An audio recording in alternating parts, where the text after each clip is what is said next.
I've been running into these photos on my feed lately. It's around 300,000 cars abandoned in the desert, and it all has to do with this thing. To you Americans, this entire half of a gas pump is useless. It's almost like a danger zone. Only about 3% of American cars run on diesel, which to me is crazy because where I come from, easily like 20% of cars run on diesel. In Europe, it's almost half, according to Car and Driver. Now, in most developed economies, diesel is more expensive than gasoline or petrol at the pump, but that wasn't always the case.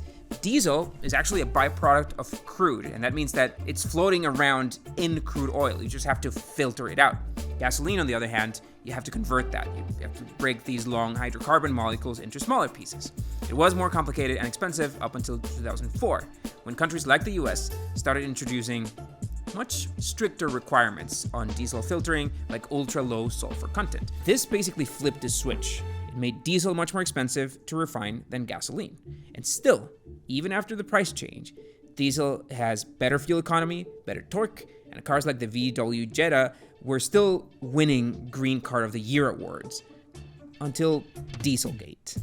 In 2015, the EPA found that Volkswagen was cheating on these tests by putting a device in the car that could detect when it was being tested and fake the engine performance. And that's where all these cars come from. Volkswagen ended up spending $33 billion in fines and buybacks of all these cars that they sold under false pretenses.